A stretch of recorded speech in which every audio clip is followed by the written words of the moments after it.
Welcome back, everybody. This is going to be my, it'll be my May wrap-up, I think. I think we just finished with May. Time seems to run together after a certain point.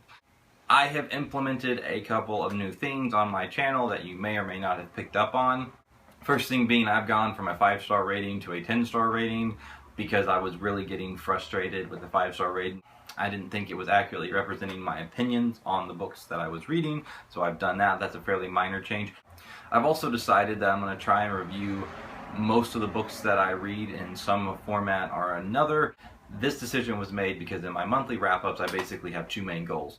One is to make the videos a short enough length that people might actually be interested in watching them. I do understand that if I'm posting 30-45 minute videos, probably not a lot of people are going to watch the entire thing. My second objective was to give a semi-coherent and complete opinion of what I thought about the books, and I felt I was kind of failing at both of those. So I've decided to do single videos on most of the books that I read, just giving my opinions and so on and so forth.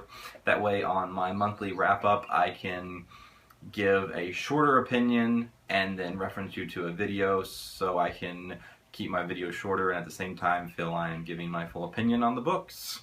This month I managed to read 5 books, and the first one was Inda by Sherwood Smith.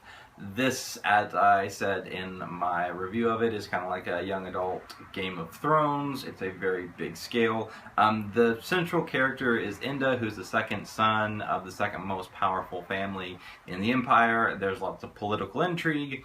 I thought it was very well written. If you're interested in good young adult fantasies, I would suggest this. I have high hopes for the next books. I gave this one a 7 out of 10 stars. I think it lays a pretty good foundation for the series, and I have very high hopes for the next 3 books. The second book that I read was Elantris by Sanderson. This is Sanderson's first work. How to explain this one in a concise manner. Basically, there's this magic system and these people that have fallen, and instead of a certain percentage of the population being blessed with like long life and physical prowess and magical ability, they're basically turned to almost zombies. They're not really alive, they're not really dead. They have the ability to think, at least for a while, so on and so forth, and it comes in. That's the big mystery, is trying to figure out what happened, what changed, so on and so forth. There's also a country trying to take over this other country through religious means. Has a very good female lead in this character, Serene, who I thought was very believable, very good. I liked reading it from her perspective. I thought Roden, the male lead, had a little bit more compelling of a storyline, but I liked Serene as a character a lot better than Roden. I gave this one 7 out of 10 stars as well, which is by far the lowest rating that I've given for a Sanderson.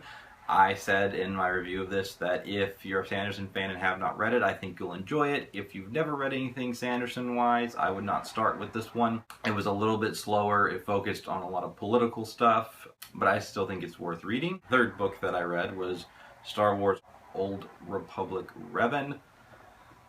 This had so much potential the first 95% of the way through the book, and I felt it just fell off very steeply after that. Still liked it. I would give it like a 6.5 stars, I believe. Yeah, that sounds about right. This book follows Revan, who's actually a character from a video game franchise, Knights of the Old Republic. Was very interesting. I think it's only fair to say that Carpshin was kind of limited, because he had one video game as a starting point of the novel and another as the ending point, and so he couldn't really help that the ending was lame. But still, it was a light and enjoyable read, especially after reading 2 hefty fantasy novels. I also read Redshirts by Scalzi. This was the book I was probably the most excited about reading this month, and it was probably the most disappointing. I would only give this one a 6 out of 10 stars. I didn't really like some of the plot decisions Scalzi made. It's about these friends who are assigned to the U.S. Intrepid and realize there's kind of some weird stuff going on and so on and so forth. It's basically a parody of Star Trek. This is one of those books that almost everyone else absolutely adores this book. I just wasn't quite as impressed, but I definitely appear to be in the minority. The last book that I read, which is The Red House Mystery by A.A. Milne, is also the book I was most impressed with this month, and the only book that I didn't do a review video on because I don't feel that I have that much to say about it, other than I really, really liked it. A.A. Milne is the writer who created the Winnie the Pooh series, so I didn't really know what to expect. My wife found it and picked it up, and I decided I would give it a try because it's not very long. Like I said, I was very, very, very impressed with this. I would give it like an 8.5 or 9 stars. It was a fairly easy read. The characters were likable. The dialogue was witty. He wrote this almost kind of patterned after like a Sherlock type story, and the main character, Anthony Gillingham, actually compares himself to Sherlock and compares his companion Bill to Watson, except I think Bill makes a lot better Watson. I very much liked this book. I didn't really have any complaints about it. I liked how Milne gave you enough clues so you were just on the verge of figuring it out, but of course didn't give you quite all the information you needed to figure it out until it was explained to you. It was very, very enjoyable. If you're a fan of mysteries, I would highly, highly suggest this. I cannot give enough praise for this book. In this month, I read a Scalzi, a Sanderson, a Star Wars book, and started a new fantasy series that I enjoyed, and I like this book much better than those 4, so that should just give you an idea of how impressed I was. That was my reading month for the month of May. In the month of June, I'm going to be reading the second book in the Inda series, which is The Fox. Also, I can't remember what book we're supposed to be reading for the Year of Cosmere. I think it might be The Way of Kings, which I've already read, so I might get a little bit of a break on that one.